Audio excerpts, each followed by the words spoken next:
Let's start. Number 1. You believe the pale green paste sitting next to your sushi is wasabi.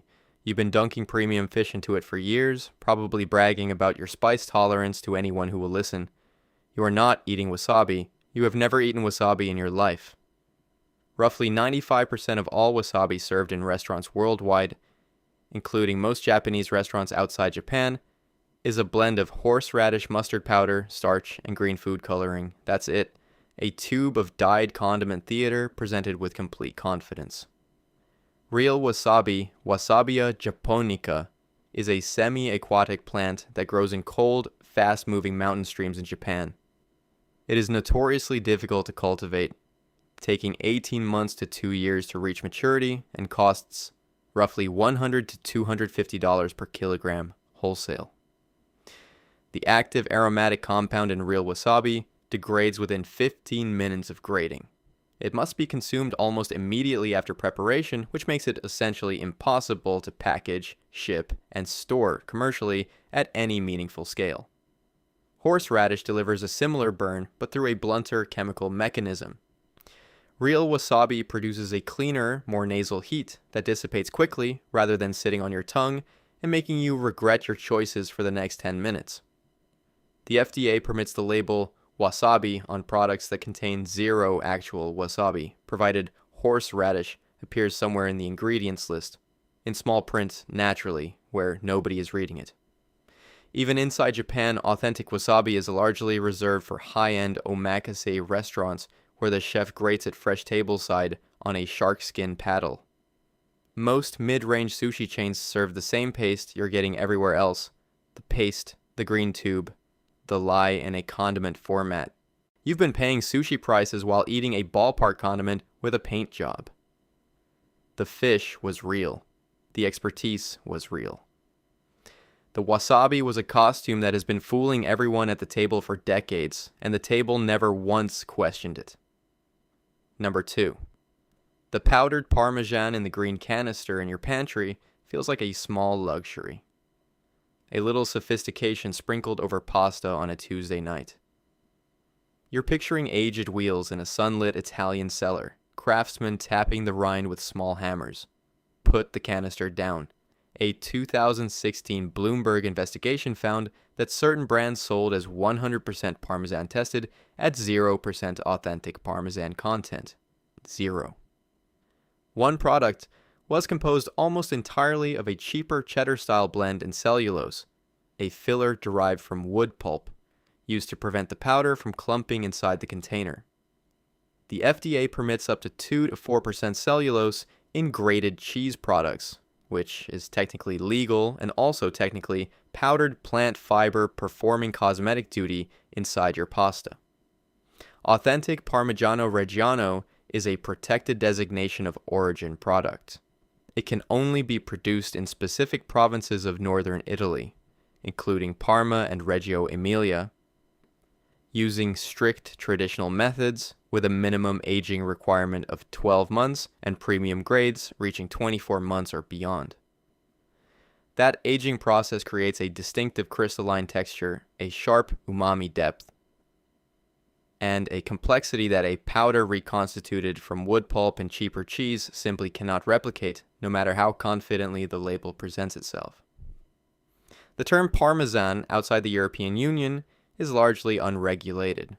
Any manufacturer in the United States can label a product Parmesan regardless of origin, aging time, actual cheese composition, or any other factor that would matter to someone who has eaten the real thing. The EU has fought for decades to restrict the name internationally. The US market has largely declined to participate in that conversation. So the green canister sits on the shelf, the label says Parmesan, and somewhere in the ingredients list the word cellulose is waiting patiently for you to notice it. You've been finishing your pasta with wood pulp and marketing copy. The canister isn't cheese, it's a permission slip for a disappointment you never knew you were experiencing. Number 3. Honey is ancient, pure, and simple. Bees make it, you drizzle it. Nothing exists between you and the hive. This is the wholesome story you tell yourself every time you reach for that little bear-shaped bottle. A 2011 investigation by Food Safety News tested honey from U.S. grocery stores and found that over 75% had been ultra-processed to remove pollen entirely. Without pollen, it is forensically impossible to determine whether a product is actually honey or what country it came from. That detail is not an accident. China has long been a documented source of honey that is heavily adulterated, diluted with cheap sugar syrups, produced under conditions that include antibiotics prohibited in U.S. food production, and then ultra-filtered specifically to strip the pollen that would reveal its origin and allow circumvention of import tariffs. Remove the pollen, remove the evidence, ship the product. Ultra-filtering is the food industry equivalent of a clean crime scene. The FDA defines honey as a product made by bees from flower nectar, but there is no federal standard requiring honey to actually contain pollen, which leaves an enormous regulatory space that the adulteration industry has explored very thoroughly. Raw honey labeling is also largely unregulated in the United States, meaning heated and filtered honey can appear on shelves alongside that claim without meaningful legal consequence. True raw honey retains natural enzymes, pollen, propolis, and antimicrobial compounds that have been studied for genuine functional properties. The ultra-filtered commercial version retains primarily sugar water with a honey-adjacent color and flavor profile, packaged in a container shaped like something trustworthy. You bought the bare bottle for the purity. What you got was a forensic mystery in amber form. There are cold cases with more traceable geographic origins than your honey, and those cases at least had investigators looking into them. Your honey had a filter and an export manifest, and nobody asked any questions at the border. Number 4. Vanilla extract is vanilla. You've been baking with it for decades. Pure vanilla extract, right there on the label.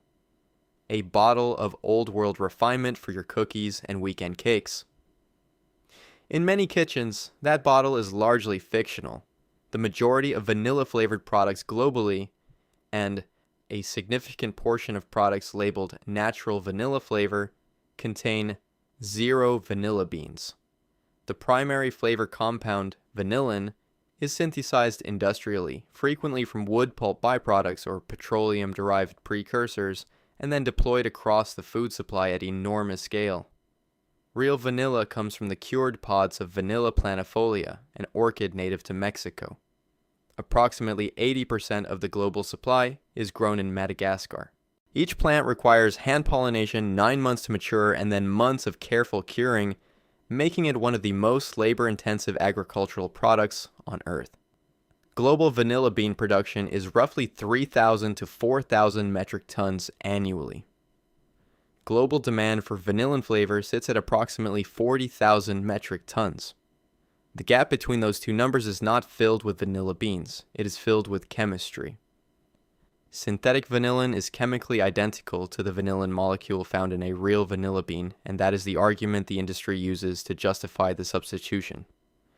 What the argument leaves out is that real vanilla contains over 200 flavor compounds beyond vanillin, a layered, rounded complexity that a single synthesized molecule does not replicate, regardless of how chemically identical that one molecule happens to be.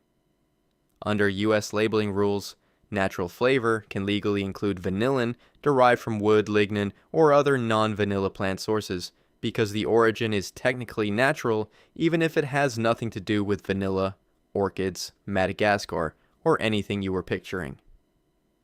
Pure vanilla extract, by FDA definition, does require a specific quantity of actual vanilla beans per gallon of solution. A real product that genuinely exists, but a distinct minority of the vanilla-flavored market. You've been buying the suggestion of vanilla, one synthesized molecule standing in for an entire orchestra, and your cookies have never once complained. Number 5. The crab in your California roll, your grocery store seafood salad, your party dip. You probably know on some level that it isn't quite right. It's a little too uniform, a little too affordable, a little too eager to please. But it's crab adjacent, so fine. Here's fine. It contains almost no crab, and the word crab is doing heroic amounts of lifting on that packaging.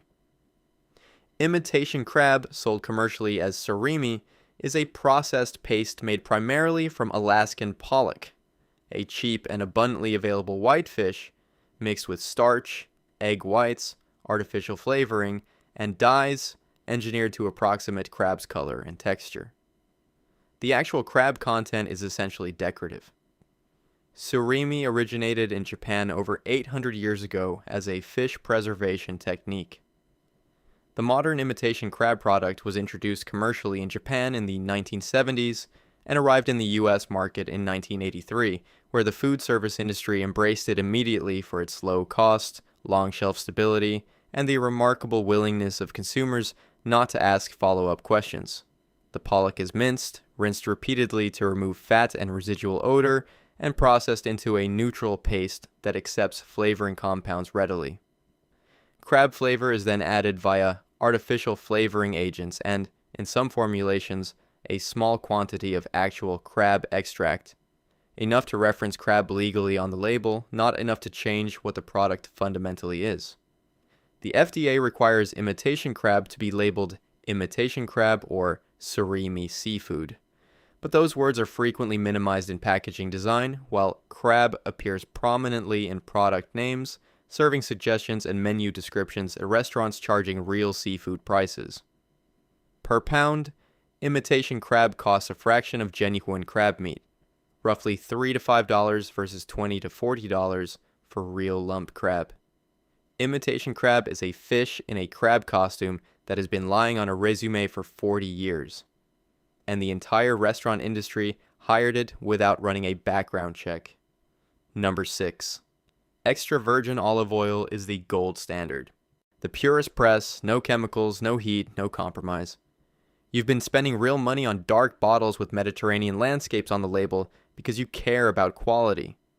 A 2010 UC Davis study tested 186 olive oil samples from California supermarkets and found that over 69% of imported brands labeled extra virgin failed international and USDA standards for that designation, more than 2/3 on store shelves right now. Extra virgin has a strict technical definition. The oil must be cold pressed without heat or chemical solvents with a free acidity below 0.8% and must pass both chemical analysis and sensory panel evaluation by trained tasters. Most counterfeit products fail the sensory test specifically because trained palates detect rancidity, off flavors, and dilution that certain lab tests can miss when adulteration is done carefully. Olive oil fraud is consistently ranked among the most prevalent food fraud categories in the world. Europol and Italian law enforcement have conducted repeated large-scale operations over the past 2 decades, confiscating millions of liters of fraudulent product. The operations have names, there are arrests, there are conviction records. The fraud continues. The USDA established voluntary olive oil grading standards in 2010, but compliance remains non-mandatory, meaning a bottle can claim extra virgin status in the US market with minimal realistic risk of enforcement action. Real extra virgin olive oil has a distinctive peppery, slightly bitter finish caused by oleocanthal, a natural compound with studied anti-inflammatory properties. Oils that taste flat, bland, or purely greasy are frequently adulterated with cheaper refined oils. Sunflower, canola, or lampante oil, which is olive oil so defective it was historically used as lamp fuel rather than food. You've been buying a prestigious address printed on an expensive bottle. Many of those kitchens don't exist. What's inside is cheaper real estate with a luxury label doing all the work, and the label has never once been asked to prove it. Number 7. Maple syrup feels like the honest choice. You skipped the fake stuff, paid extra for the real thing in the glass bottle, and made a responsible decision. That's real maple, from real trees, tapped by real people. Now look at what's actually in most syrup bottles sitting in pantries across the country. The majority of syrup products marketed to suggest maple contain no maple whatsoever. They are corn syrup blends with artificial flavoring, and even products labeled as genuine maple syrup in international markets are frequently adulterated with cheaper sugar syrups, particularly outside North America, where enforcement is limited and verification is expensive. Authentic maple syrup requires 40 liters of raw sap to produce a single liter of finished product through prolonged boiling and evaporation. It is expensive to produce, regionally constrained, and roughly 73% of the world's genuine supply comes from Quebec, Canada. The most common commercial pancake syrup sold in the United States consists primarily of high fructose corn syrup, caramel coloring, and natural and artificial flavors. A legally permissive phrase that allows synthesized maple-adjacent aromatic compounds derived from entirely non-maple sources. The bottle has a leaf on it. The leaf is graphic design. In 2012, the Canadian maple syrup industry experienced an $18 million theft of reserves from a strategic stockpile. A heist that made international news specifically because genuine maple syrup is valuable enough to warrant a strategic reserve in the first place. That detail should tell you something about the product and something about its imitators. Canada maintains strict domestic labeling laws. Only pure maple products can carry the word maple on labels within the country. U.S. labeling standards are considerably more permissive, which allows the maple-adjacent marketing vocabulary to expand freely into products that have never been near a tree. The bottle with the leaf on it is not a guarantee. It is an aspiration. Many bottles are just corn syrup that watched a nature documentary once and decided to rebrand accordingly. Number 8. You bought saffron, real saffron. Those vivid crimson threads in the small glass jar cost a serious amount of money, and you paid it because you cook properly and you are not someone who cuts corners on a paella. Here is the corner that was cut before the jar ever reached you. Saffron is the most adulterated spice on earth. What is sold globally as saffron ranges from genuine stigmas of Crocus sativus to dyed corn silk, shredded safflower petals, synthetic colorants, and powdered mixtures containing almost no actual saffron at measurable levels. Authentic saffron comes from the dried stigmas of Crocus sativus flowers. Each flower produces 3 stigmas, which must be hand-harvested within hours of blooming in a narrow seasonal window. It takes approximately 150,000 flowers to produce 1 kilogram of finished saffron. The labor intensity that drives wholesale prices to $3,000 to $10,000 per kilogram, depending on grade and origin. The EU's ISO 3632 standard classifies saffron quality across 4 grades based on crocin content for color, picrocrocin for taste, and safranol for aroma. A significant volume of saffron tested in European markets fails minimum ISO standards for the designation. Common adulterants include safflower threads, which are structurally similar and dramatically cheaper, corn silk dyed with artificial colorants, coconut fibers, and saffron powder cut with turmeric or paprika to inflate volume and maintain color without actual saffron content. A basic water test distinguishes real saffron from most counterfeits.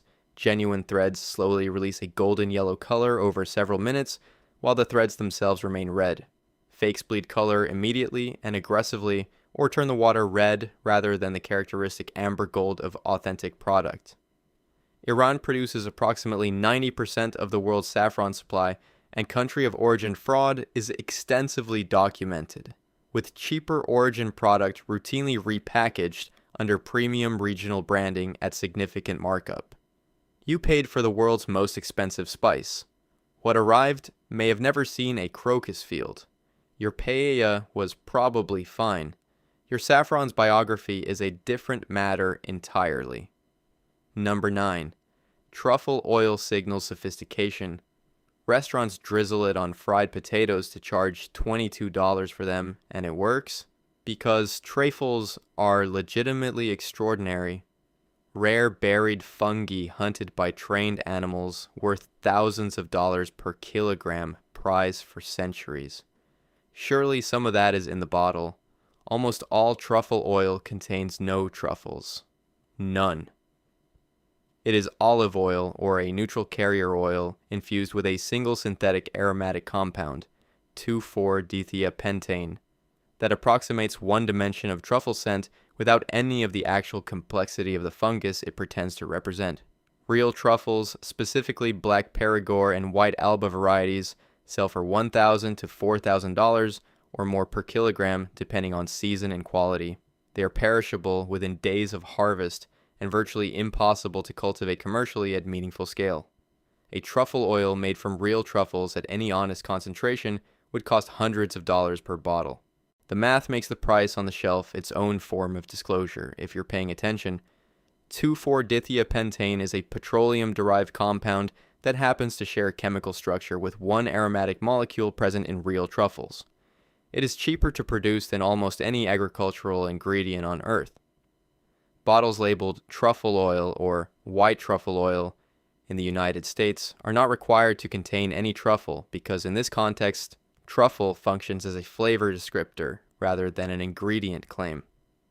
Labels frequently include truffle aroma or truffle flavor in fine print that most consumers read approximately never.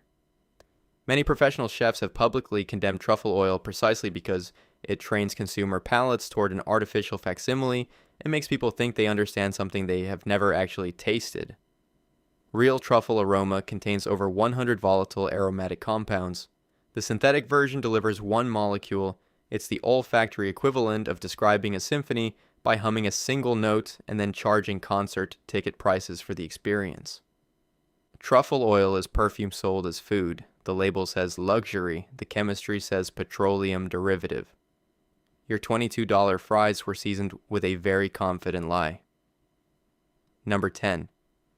Wagyu is the pinnacle, the marble-streaked, deeply flavored Japanese cattle royalty that justifies prices that make people pause before ordering.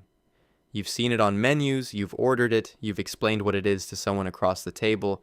Most of what is sold as Wagyu in the United States is not what you think it is, and the gap between the label and the product is wide enough to drive a cattle truck through. The term Wagyu in the US is largely unregulated and refers to a broad genetic category rather than a verified product standard with meaningful enforcement behind it. Much of what appears on American menus as Wagyu is crossbred cattle, typically 50% Japanese black genetics crossed with Angus, priced and presented as though the distinction between that and authentic Japanese Wagyu is a minor technicality rather than a fundamental difference in product. Authentic Japanese Wagyu, specifically Kobe beef, must come from Tajima strain Japanese black cattle raised in Hyogo Prefecture under strict protocols.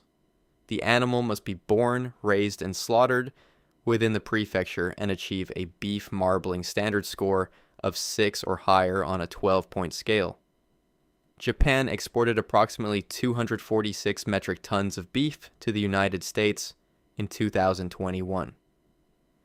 Consider how frequently the word Wagyu appears on American restaurant menus and apply basic arithmetic.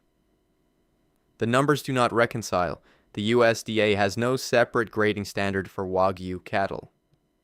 These animals are evaluated on the same USDA Prime and Choice scale applied to all American beef, which means the Wagyu designation on a US menu is a marketing claim operating without a regulatory floor.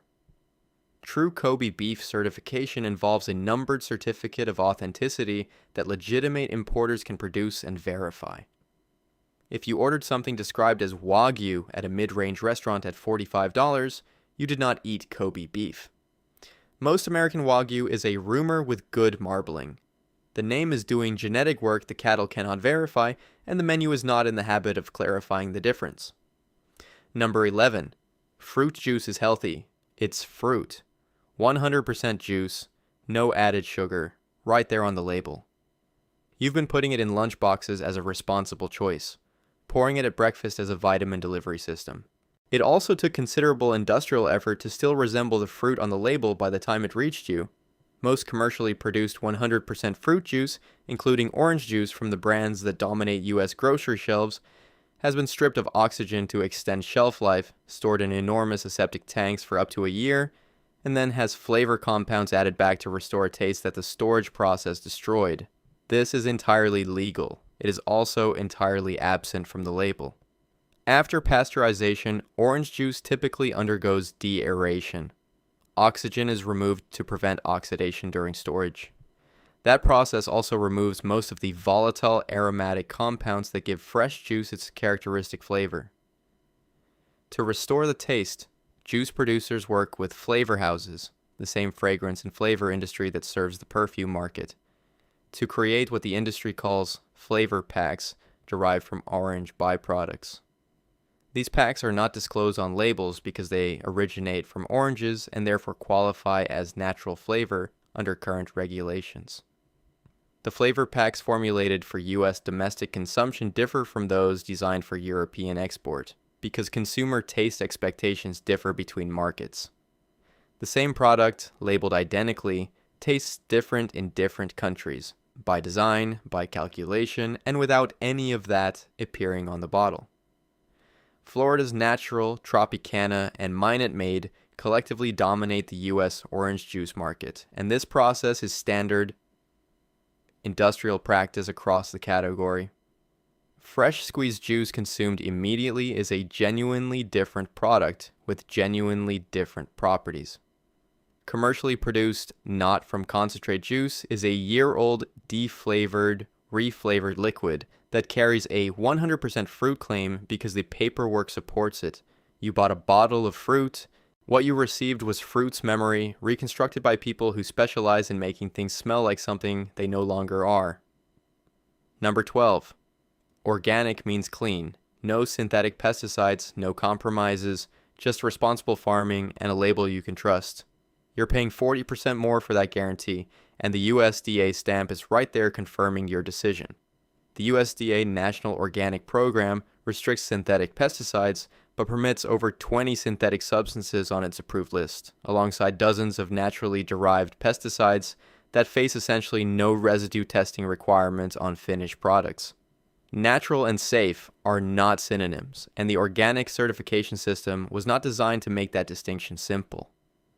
A 2012 Stanford University systematic review published in the Annals of Internal Medicine analyzed over 200 studies and found no consistent evidence that organic produce delivers meaningfully higher vitamin or mineral content than conventionally grown produce.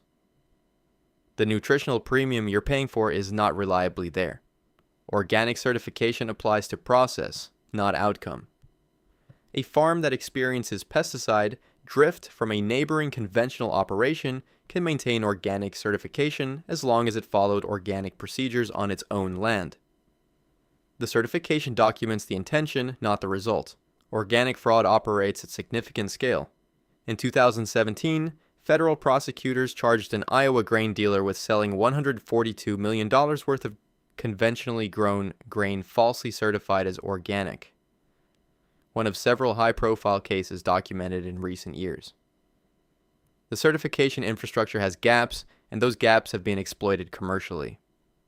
The largest volume of organic produce in the U.S. is not grown on small family farms, which is the image that organic marketing consistently and deliberately invokes. It is produced by large-scale industrial operations facing the same efficiency pressures that drive conventional agriculture, with an organic certification layer on top. Organic is a certificate of method, not a certificate of magic. You paid for a process audit and received a food product.